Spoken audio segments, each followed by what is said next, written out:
Welcome to today's Triple Z. The Triple Z podcast is a daily program that you can use to help you fall asleep each night. Just turn down the volume, lay back, relax, and enjoy as you fall asleep. Today we are traveling back in time to 1986 and learning how to play a very early cross-platform game, Destroyer by Epyx Incorporated. If you enjoy our program, please be sure to write us a review on your podcast platform and share us with a friend. You both might sleep just a little better at night. Our website is Triple Z, that's 3zs.media. You can also like and share our content on Facebook or our Instagram account zzz_media_podcast. Music for today's episode was provided by the Sleep Channel on Spotify. Instruction manual for Commodore 64 and 128, Apple II, IBM PC registered and 100% compatible computers. Introduction. Welcome aboard, Captain. We hope you're ready to face the many battles in this war. Do you have what it takes to fend off the lurking U-boat wolf packs, diving Zero fighters, sharpshooting Imperial Navy cruisers, and suicidal kamikaze bombers? Can you safely shepherd a convoy across the stormy North Atlantic, or land your troops on the razor-sharp coral beaches of some tiny tropical island in the far South Pacific? Maybe you have what it takes, maybe not. You certainly have the right tools, a Fletcher-class destroyer and crew. These vessels are ideally suited as the guardians of the fleet. For the most part, these ships rely on their torpedoes and guns for offensive armament, while their machine guns, cannons, and depth charges are used defensively. Objective. The overall objective is to fulfill your selected mission without being sunk. Each mission will emphasize certain considerations such as protecting merchant ships, landing troops, moving supplies, etc. But if 10 or more of your stations are damaged, your destroyer is sunk and all of your efforts will have been for nothing. You must continually repair damage to your ship to remain operational. The various controls will not work accurately until completely repaired.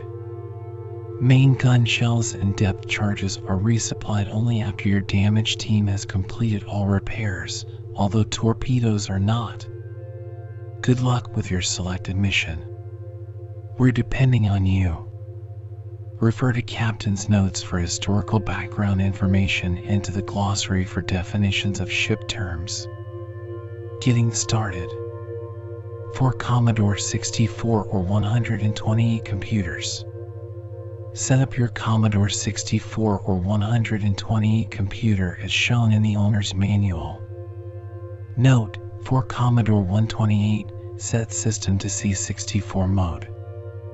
Plug your joystick into port number 2. Turn the computer and the disk drive on. Insert the destroyer disk into the drive, label facing up, cutout pointing toward the back. Type load *81 and press the return key. With the fast load cartridge, turn the disk drive and computer on. Insert the destroyer disk into the drive, label facing up, cutout pointing toward the back. Press and hold the Commodore key and the run, stop key to load the program.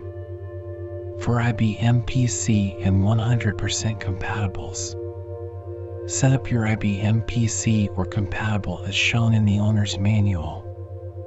If you're using a joystick, plug it in as shown in the owner's manual. Insert your MS-DOS disk into the disk drive, Drive A on a 2-drive system. Turn on the computer. If your computer is already on, press the Ctrl, Alt, and Delete keys simultaneously to restart the computer system. When MS-DOS is loaded, insert the destroyer disk into the drive, label facing up, cutout pointing toward the back. Type the command destroyer. For Apple II computers, set up your Apple II computer as shown in the owner's manual. If you're using a joystick, plug it in as shown in the owner's manual. Otherwise, follow the cursor key instructions set in parentheses after each joystick instruction. Insert the destroyer disc into the disk drive, label facing up, cutout pointing toward the back. Turn on the computer. Note, use the Epyx 500XJ joystick with tactile response microswitches for more precise, instant control. The only joystick that actually fits your hand with the trigger button right at your fingertips. Guaranteed for 10 million uses. Starting play. Note, IBM and Apple players can use the directional cursor keys on the keyboard and the space bar instead of a joystick. Just follow the keyboard commands following each joystick instruction. The title screen will appear. Press the fire button, space bar, to continue. Type in the name of your ship for this game and press return. When requested, type in your name and press return again. Select one of 7 challenging missions from introductory to advanced scenarios. First select the mission, then the difficulty level, easy, intermediate, or advanced. Push the joystick forward or pull back, or use the up key and down key to change selections. The selection you are changing will turn yellow, IBM, red, move the joystick left or right, or use the keyboard left and right arrows to change levels or missions, then use the joystick or cursor keys to get to start game and press the fire button, space bar. You will then receive your orders and a description of the scenario you're to encounter. Press the fire button, space bar, to begin the mission. Subhunter, use sonar, depth charges, navigation. You're to seek and destroy an enemy submarine that has been sighted in your patrol area. Use your sonar to track the enemy submarine while maneuvering toward it. When your ship is above the submarine, attack with depth charges. Don't let this one get away. Screen, use radar, anti-aircraft guns, navigation. Your task force has been positioned south of you. To the north are a large number of enemy aircraft heading toward your carriers. You must protect them at any cost. Your radar will give you warning of the airplanes before they are on you, so you can ready the anti-aircraft guns in time to defend yourself. Scout, use sonar, radar, weapon systems, dependent on enemy encounter. An important convoy must cross a treacherous strait. You are to scout the intended route for enemy patrols. You will be notified as you reach each checkpoint. Maintain radio silence until you return to base to make your report. Avoid combat to keep the enemy guessing as to your intentions. Bombardment, use surface guns, radar, anti-aircraft, navigation. The Marines are landing. You must shell key parts of the island and maneuver close to the beach to search for flashes of enemy gun emplacements.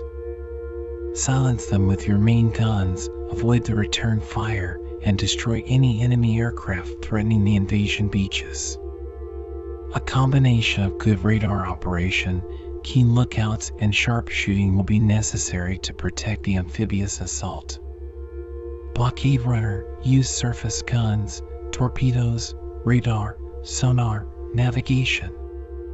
One of our small island outposts has been surrounded by enemy forces. The garrison requires certain critical supplies in order to hold out. You are to take your battle-seasoned crew and run the blockade. All stations must operate at full efficiency as you will be facing multiple threats from ships, submarines, and fighters. Convoy escort, all systems used. You have been assigned to lead a slow merchant convoy to a beleaguered outpost deep in enemy territory. Your assigned position is the left front sector of the convoy's advance. Your sister ships are assigned to other areas. It is your responsibility to run interference for those ships and to see the convoy safely to the harbor on time regardless of enemy action.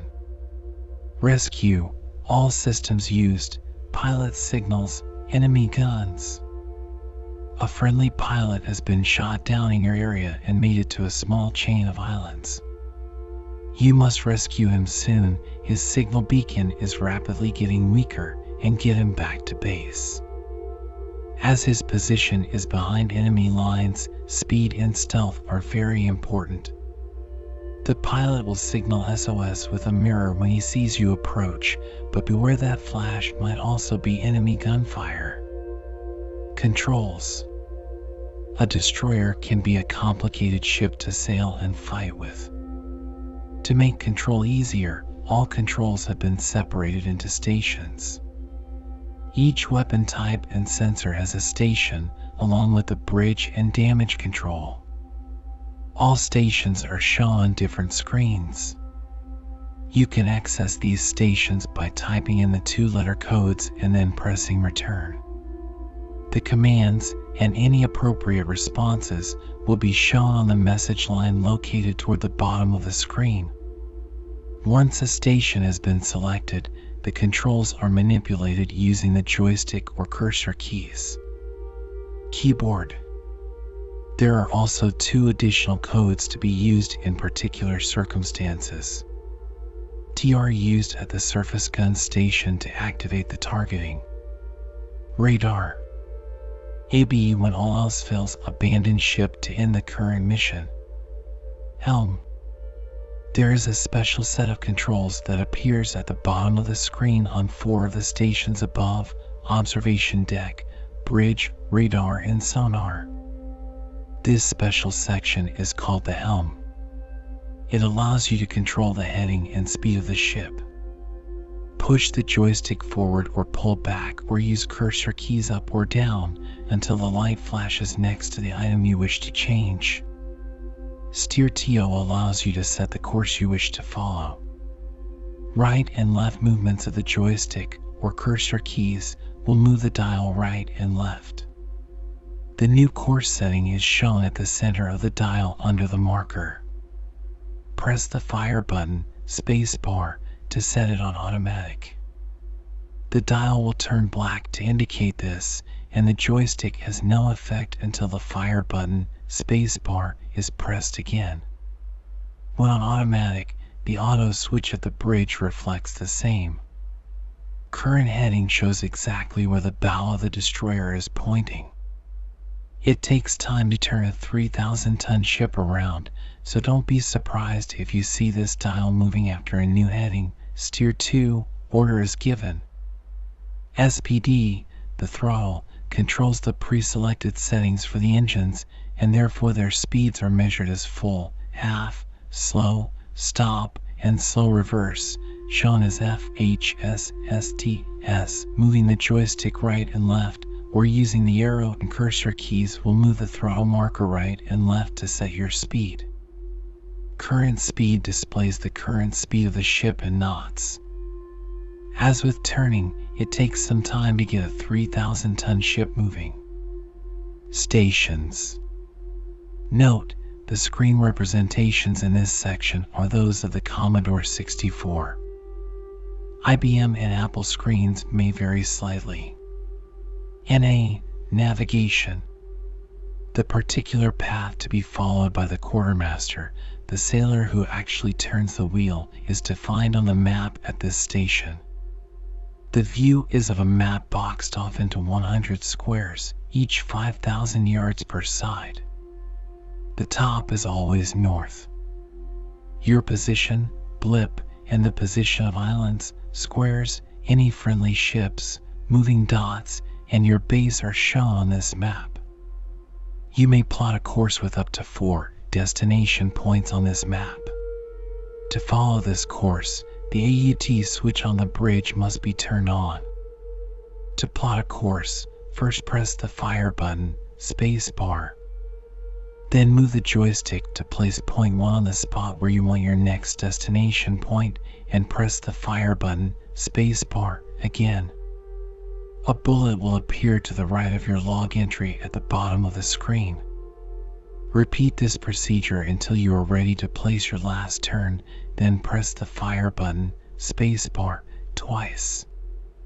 If you're at the 4th turn, you will automatically be finished and do not need to press the fire button, spacebar, twice. Replotting a course may be done when the revised orders light at the top left of the screen is blinking. A record of your course is shown on the bottom half of the screen. The locations for your destination points are given in longitude and latitude.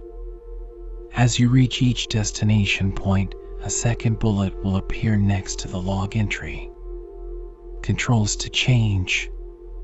The light at the far row you are on. BR, bridge. This is the brain of the ship. Automatic function of the stations, course settings, speed, and crew reports are all available here. No other station contains as many controls as the bridge.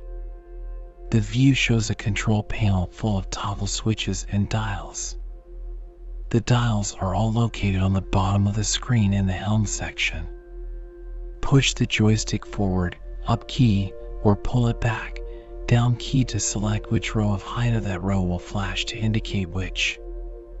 Move the joystick left, left key, or right key to move across the screen to the different switches. A control is activated when the blue light next to it flashes. Press the fire button, spacebar, to turn the switch on or off. The light next to the switch is yellow, IBM, blue when it is on, and green, IBM, red when it is off. The top row is for status reports for the sonar, radar, and damage control stations. When each switch is toggled, a report will appear on the message line. The second row from the top is for maneuvering orders from the helm. Switches may be set for pursuit, PUR, evasive action, EVA, auto, EUT, or manual, man, helm control. Pursuit, the ship automatically follows the closest enemy sub. This releases you to concentrate your attention on sinking that sub. Evasive action, to run an erratic course so that enemy ships, submarines, and aircraft have a harder time hitting you. Automatic, to follow the course defined under the navigation station. This frees you to patrol other areas and pay attention to your radar and sonar reports. Manual, when a special maneuver is needed. For example, to bring your torpedo tubes to bear on an enemy ship or drop depth charges. When this is selected, the present course is suspended until EUT is reselect. Manual controls are directed from the helm. The next row controls the crew status. There are 3 levels available: General, Quarters, GK or Battle Stations, Condition 2, and Condition 3. General Quarters, to turn on all weapon systems at one time. All weapons will fire automatically unless you go to a specific weapon station, surface, anti-aircraft guns, or depth charges, which then is under manual control. Condition 2, to turn on specific weapons so that you may selectively attack or defend using just those weapons. The weapons may be selected using the last row of switches. Condition 3, to turn off all weapons at once. This is a quick and easy way to secure from General Quarters. When selected, all weapons are turned off. Note: remember that if you leave any station at battle stations too long, the crew will become tired and not perform as well. If you don't need a particular station, leave it off so the crew can get some rest. The last row of switches controls individual weapon stations automatically. Note that paired weapons, surface guns, anti-aircraft guns, and torpedoes are activated or deactivated as a pair. Surface guns activate or deactivate both the forward and AFT guns. These are the weapons you use to attack enemy ships or to pound enemy shore guns. Anti-aircraft guns. Activate/deactivate both the port and starboard anti-aircraft guns. Only the anti-aircraft guns can shoot down aircraft. Torpedoes. Both the port and starboard torpedo stations are controlled by this switch. Torpedoes are only effective against enemy ships. Depth charges. Mounted on the stern, depth charges are activated with this switch. Submarines may only be attacked by depth charges. The bottom of the screen has the speed and heading controls and indicators called the helm. The helm controls are as described previously. Observation deck. To see the tactical situation visually from any direction, you can use the observation deck. The observation deck has the same helm controls as the bridge, with the addition of another control for the viewing angle. The viewing angle is controlled by the dial located in the center of the screen. This dial allows you to turn and look in any direction regardless of the direction your ship is facing, or to lock in a view in the ship's current heading. Push the joystick forward, F, to select the window and press your fire button, spacebar. The perimeter around the window will toggle from a light gray to a dark gray.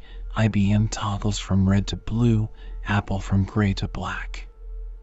When the perimeter is light gray, IBM, red, move the joystick right, left, or the left and right arrow keys to change the viewing angle in any direction.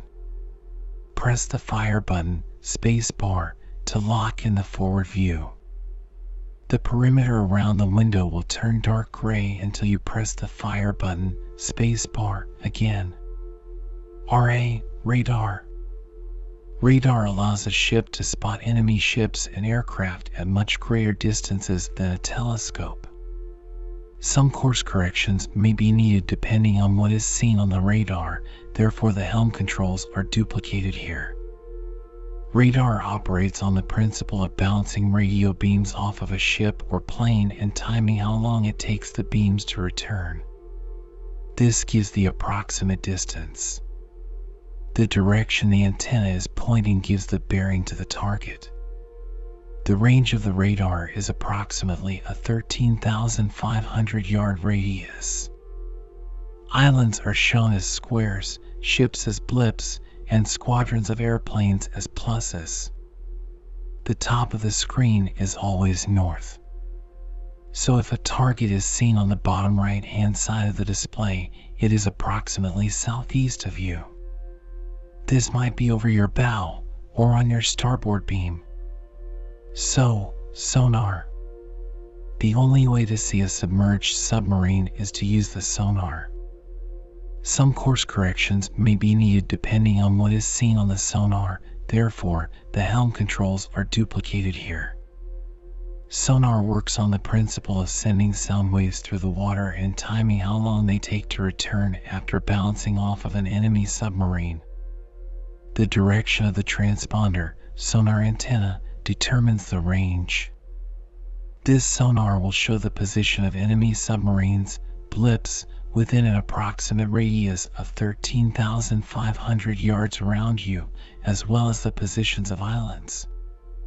But beware, sudden, fast-moving blips heading towards your torpedoes. GF, gun forward. GA, gun aft. When enemy ships are nearby, the 5-inch guns may be used to fire on them.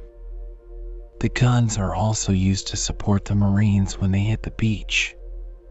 Each time the gun is fired, it will take several seconds to reload it. Repeated hits are required to sink a ship or eliminate a gun emplacement. These stations show the ocean, the 5-inch gun, the bow or stern, and a set of controls and indicators. General fire control follows the following procedures. Keep in mind that it may be more difficult to shoot freehand than with the targeting radar. Move the gun up or down, change the point by pushing the joystick forward or pulling back, or hunting the up key or down key. Move the gun left or right. Change the train by moving the joystick left or right, or by using cursor keys or arrow keys. As the gun moves, you will notice the indicators change. Press the fire button, space bar, each time you wish to fire the gun. Wait to reload, then continue firing on selected targets, making adjustments as needed. Be sure to watch the number of rounds you have left. You can also select and lock the radar onto a target by using your sweep controls. Type TR for targeting radar, then press return. This will activate the radar sweep display on the lower left corner of the station, and the blue light below it will flash. This will be red if the radar is damaged. Move the joystick left or right, or left button and right button to move the sweep left or right. Line up the sweep with one of the blips shown on the radar screen, then press the fire button or space bar. The yellow light, IBM, white, will flash below the radar, indicating that it is calculating. As soon as the green light, IBM, blue, flashes, the target has been locked in. Line up the top pointers under train and point with those pointers underneath, controlled by radar, by moving the joystick right or right keyboard button, left or left keyboard button, forward F key, and back J key. When the pointers connect, press the fire button, space bar, to shoot. Wait to reload, and continue the same process until you've eliminated your target, then select another. Indicators. Train, the number of degrees that the gun is off the center line of the ship. Positive, plus, values are to the right, and negative, values are to the left. Point, the number of degrees that the gun is off the horizon. The maximum is 50 degrees, the minimum is 0 degrees, and the maximum range is at 45 degrees. Range, how far the radar locked target is in yards. Target, how far away the shell from the gun will land at the given point value. Rounds left, the 2-digit number on the bottom right of the screen, which indicates the number of shells left for that gun. Reload, flashes to show that reloading is in process. Fire, flashes green, IBM, blue, when ready to shoot. AP, anti-aircraft gun port. AS, anti-aircraft gun. Starboard. When attacked by enemy warplanes, use these rapid-fire guns to shoot back. But remember, they have no effect against ships, submarines, or islands. The screen shows the port or starboard view of the ocean, along with any attacking aircraft that are close enough to be seen in that direction. Push the joystick forward, up key, or pull back, down key to move the gun up or down, to change the pointing. Move the joystick right or left. Or use the right arrow or cursor keys to move the gun right or left to change the train. As the gun moves, you will notice the indicators change. To target and shoot at a plane, move the joystick so that the crosshairs are on the plane, then press the fire button, space bar. You may push the fire button, space bar, once for single shots, or hold it down for a faster pulse of shells. Watch your temperature light.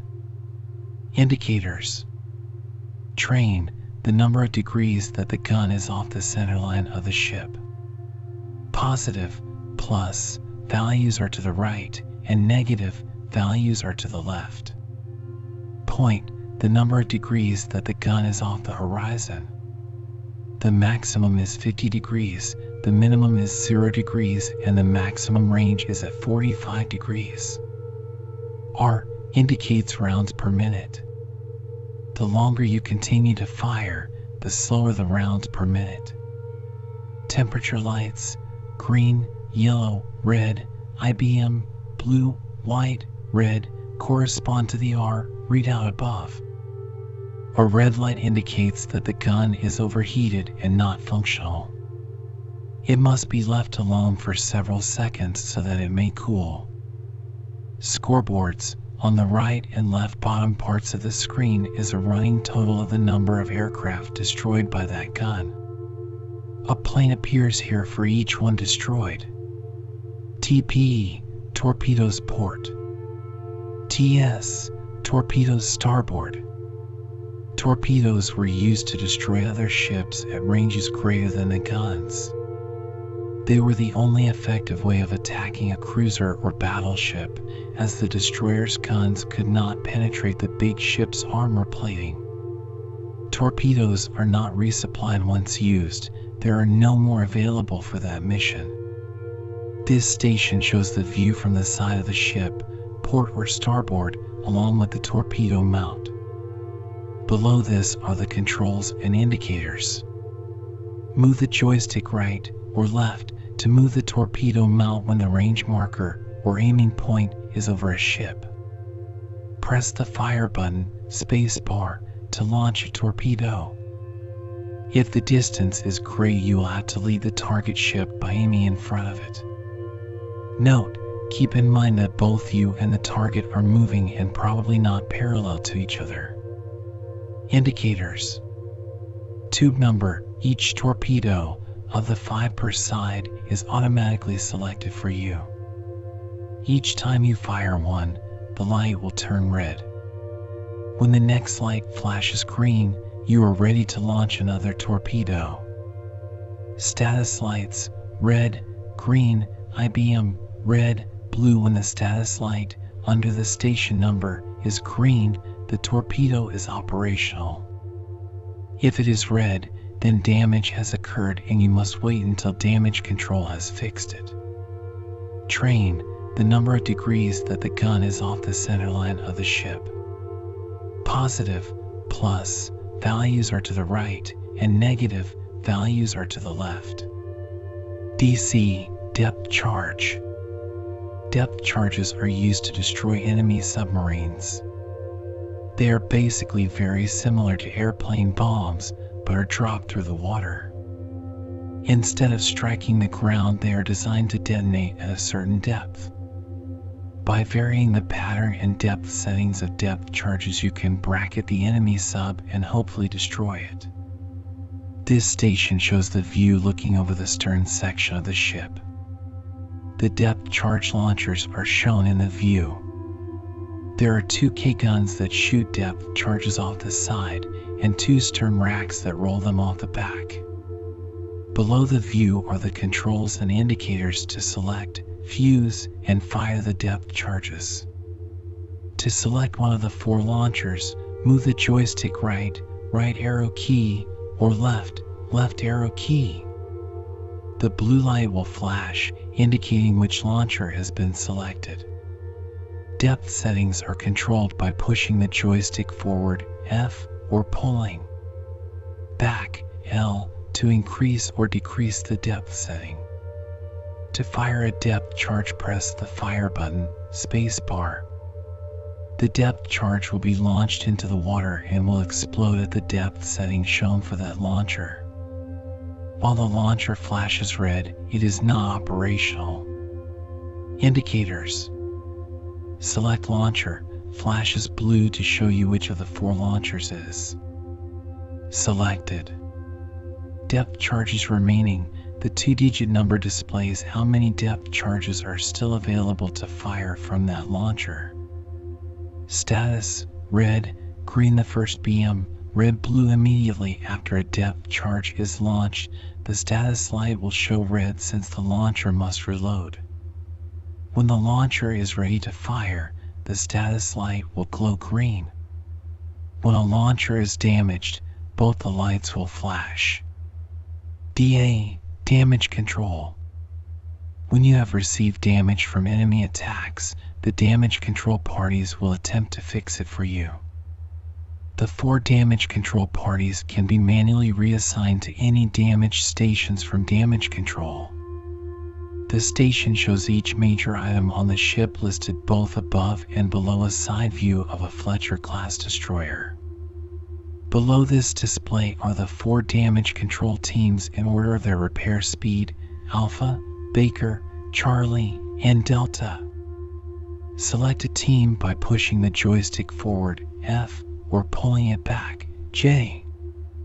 The blue light will flash, indicating which team has been selected. Select the station to be repaired by moving the joystick right or left, or by using the right arrow or cursor keys. The selected item will turn the chosen repair team's color. Press the fire button, spacebar, to receive a report on that station from its repair crew. Then assign another team if needed, or move the present team elsewhere. To turn off a crew, cycle it through the list with the joystick and exit the screen at the top left or bottom right. Indicators. Team colors: Alpha red, Baker yellow, Charlie blue, Delta green. IBM: Alpha red, Baker white, Charlie blue, Delta striped. Damage indicated when an area flashes. Repairs shown as being underway when one of the ship's stations or areas is highlighted. Note: the damage control team resupplies ammunition except torpedoes, which are not replaced when repairs are complete. Captain's notes: call them tin cans, greyhounds, or small boys. These small, fast ships were called upon to do an amazing variety of tasks throughout World War II. Ready to fight off hostile dive bombers, trading shots with enemy destroyers, cruisers, and even battleships, or waging a cat-and-mouse war with submarines. These were the destroyers and destroyer escorts of the U.S. Navy. They were scouts, gun platforms, weather reporters, blockaders, troop and supply transports, frontline guards, search and rescue ships, radar pickets, mail deliverers, and surface raiders. They could do everything from dropping a small party of scouts on a tiny Pacific atoll to supporting a vast fleet in the invasion of a continent. When the United States entered World War II in December of 1941, the Navy had about 172 destroyers on hand, with 72 of these being World War I vintage ships. By the middle of 1942, the first of the new DD-445 class ships, the Fletcher, was underway. A total of 175 ships of this class were eventually built, and although two more destroyer types, the Sumner and Gearing classes, were manufactured in the last year of the war, the Fletcher remained the frontline destroyer of World War II. Weapons. Guns. The Fletcher's main armament was her 5.5-inch 38 caliber dual-purpose, semi-automatic guns used for anti-aircraft, shore bombardment, and surface firing. They could use a variety of ammunition, including common, armor-piercing, illumination, variable time, and proximity-fused shells. These anti-aircraft shells held a miniature radio transceiver which would explode the shell when it came near the target. The 5-inch 38 caliber gun could fire on a surface target some 9 miles away or air targets up to 5 miles high.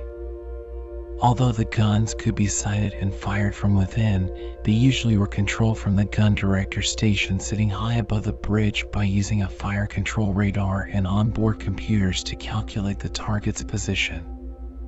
The secondary battery was composed of the 40mm rapid-fire, automatic, water-cooled twin guns.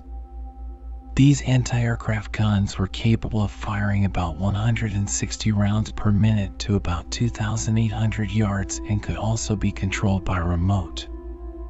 For close-in defense, there were the 20mm air-cooled automatic anti-aircraft guns. Manually controlled, they had an effective range of about 3,500 yards. It's said that when the crew members deep inside the ship heard the distinctive chatter of these 20mm guns firing, it served as the warning of an imminent crash by a kamikaze aircraft. Torpedoes. The Fletchers conventionally carried 10 21-inch diameter torpedoes in two quintuple mounts along the center line. These mounts could rotate 360 degrees to fire off of either side of the ship.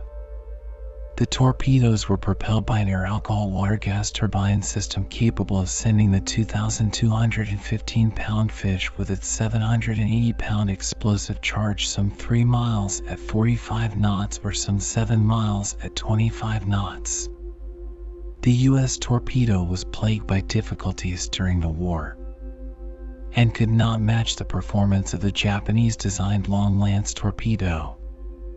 These oxygen-driven, practically weightless 24-inch torpedoes carried a 1,000-pound explosive and ran approximately 11 miles at 50 knots or 30 miles at 36 knots. Depth charges. The main anti-submarine weapon of the destroyer was the 36-inch long, 18-inch diameter depth charge or ash can, containing some 300 to 600 pounds of TNT. These deadly devices were activated by variable depth fuses, which were basically bellows operated by water pressure. Later, a teardrop-shaped depth charge was developed, which was more accurate due to its streamlined shape. The Fletchers usually carried 6 depth charge projectors, K guns, 3 on each side and 2 racks to roll charges off the stern. Sensing.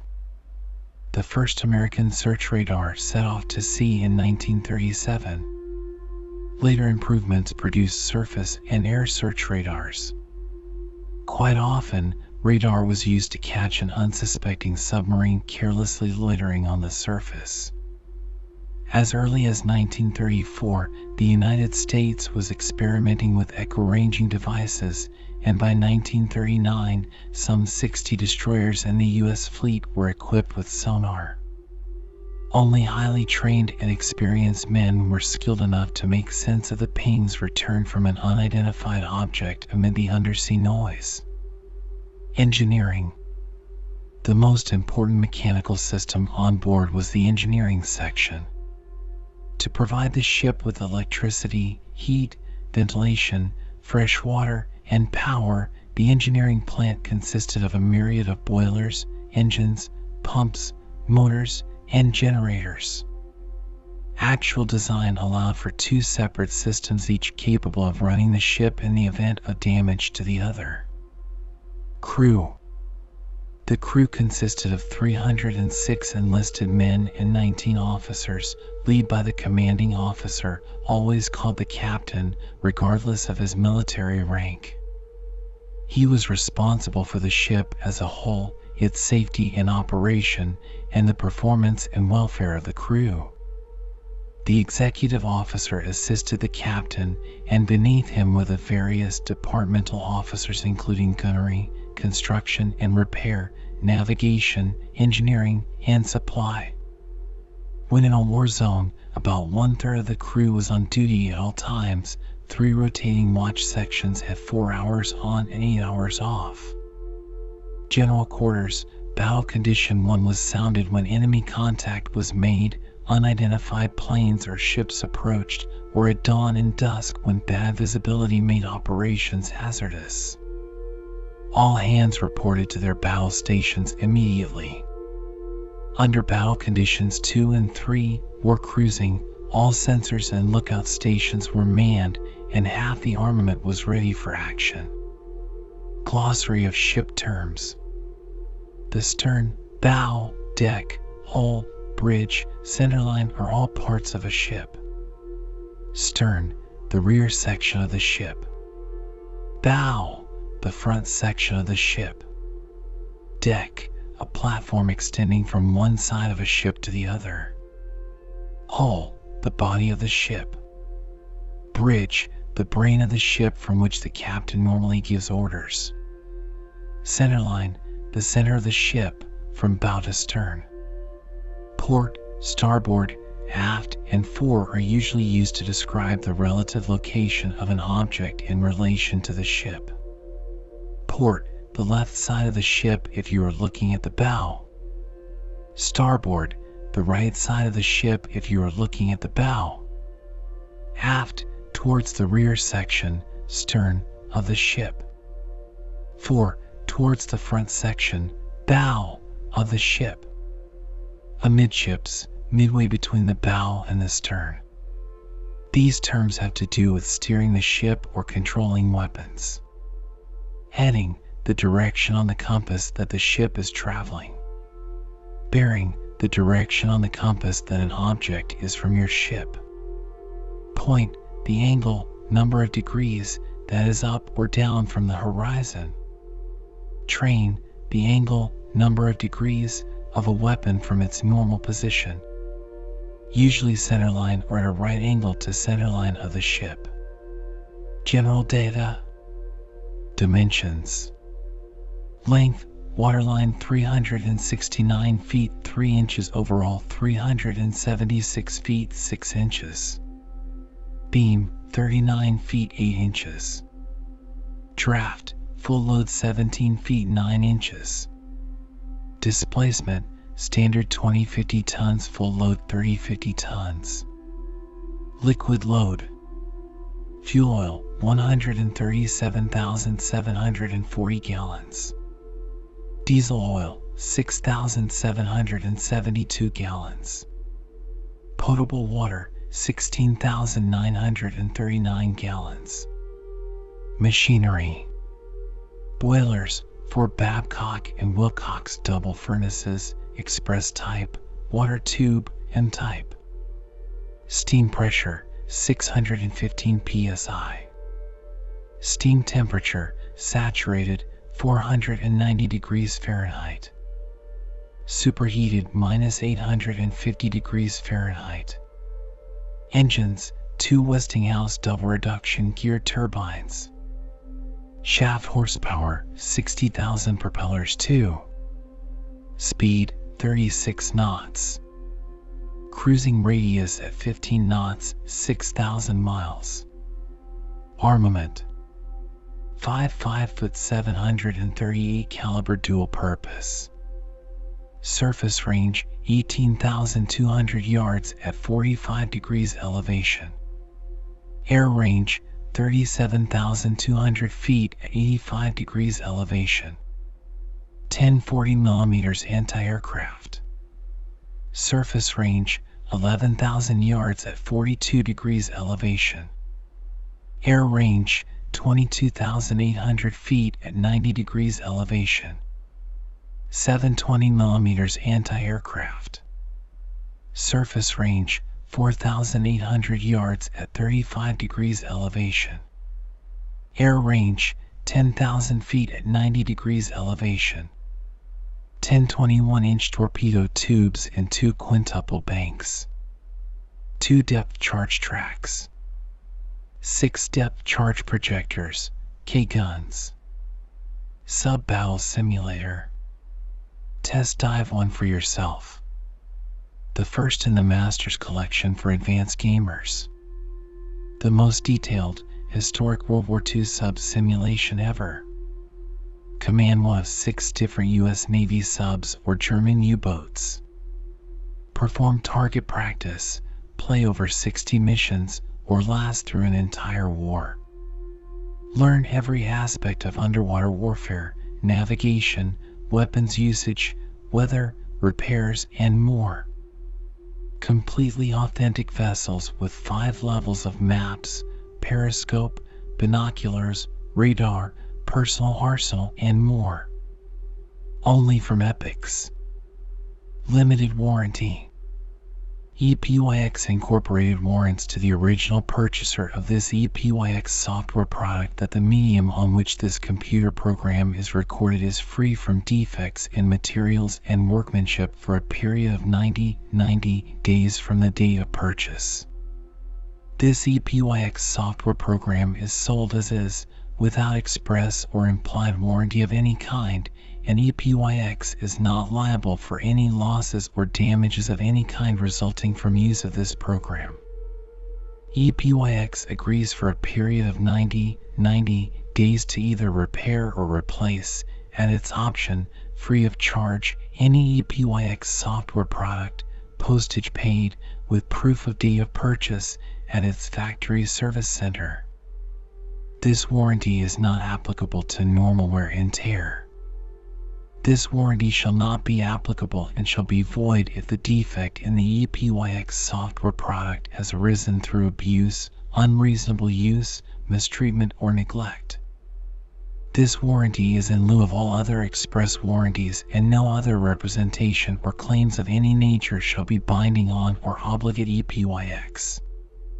Any implied warranties applicable to this software product, including warranties of merchantability and fitness for a particular purpose, are limited to the 90-day period described above. In no event will Epyx be liable for any special, incidental, or consequential damage resulting from possession, use, or malfunction of this Epyx software product. Some states do not allow limitations as to how long an implied warranty lasts, and/or exclusions or limitations of liability may not apply to you. This warranty gives you specific legal rights, and you may also have other rights which vary from state to state. Game design by Michael Kosaka. Original game programming on C64 by Chuck Somerville. Apple version programmed by Matt Decker and Kevin Chung. IBM version programmed by John Keane and Digital Illusions. C64 graphics by Michael Kosaka. Apple and IBM graphics by Paul Vernon. Commodore 128 is a trademark, and Commodore 64 is a registered trademark of Commodore Electronics Limited. Apple II is a registered trademark of Apple Computer Incorporated. IBM PC is a registered trademark of International Business Machines Corporation. Destroyer, Sub-Battle Simulator, the Masters Collection, and Fast Load Cartridge are trademarks of Epyx Incorporated.